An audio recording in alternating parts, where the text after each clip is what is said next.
Des parents d'élèves de toutes les écoles de la province du Sud Kivu, tous réunis autour du bureau de la coordination de la société civile du Sud Kivu, la nouvelle dynamique de la société civile NDC, ainsi que la synergie des associations des parents d'élèves étaient dans la rue de Bukavu ce mardi 26 octobre 2021.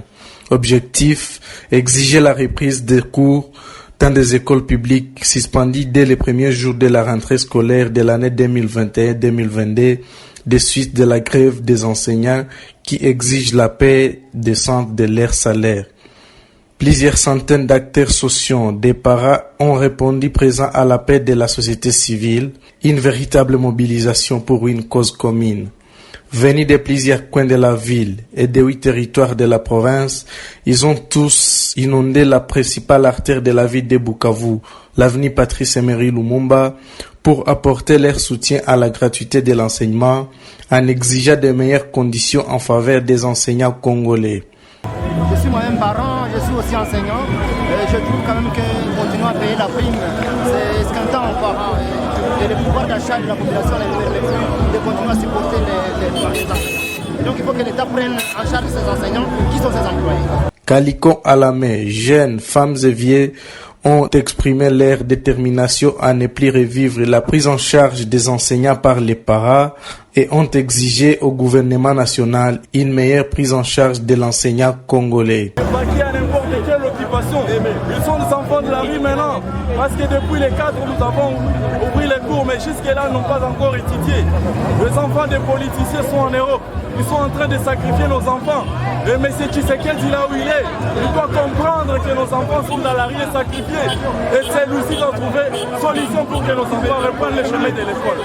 Dans un mémorandum adressé au président de la République, ces acteurs sociaux et parents d'élèves ont déploré la négligence affichée par le gouvernement congolais à l'égard des revendications des enseignants qui a ouvert la voie à la grève observée ces derniers temps dans les écoles publiques. D'un ton ferme, les manifestants ont exigé la reprise immédiate des cours d'ici lundi 1er octobre 2021. Constatons avec regret que nos enfants sont toujours gardés à la maison malgré l'appel du gouvernement national décrétant officiellement la rentrée scolaire 2021-2022 pour le 4 octobre 2021 passé.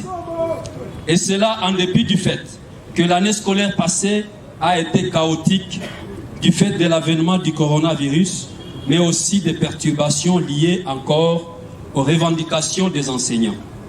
Tout cela a déprécié la qualité de l'enseignement de nos enfants. Il n'y a rien de plus précieux pour nous et pour la nation congolaise que l'avenir de nos enfants, lié du reste à leur éducation et à la qualité qu'elle doit incarner.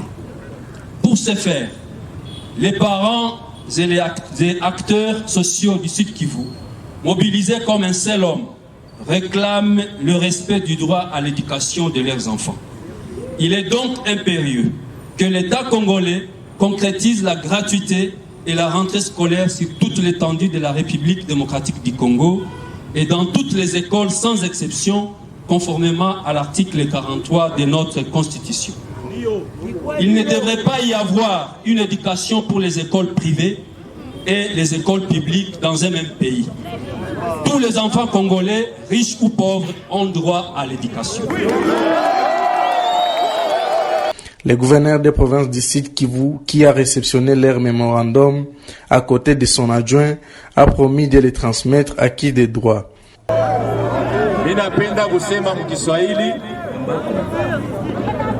na shukuru na wafelicite pia kwa hii maandamano munafanya mkimya,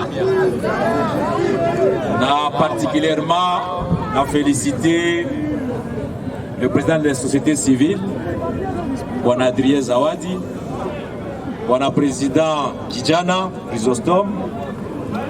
Cette mobilisation des parents pour un enseignement décent en faveur des enfants a été rapportée dans plusieurs territoires de la province du Sud Kivu. Inafungiwa, turudi nyuma mara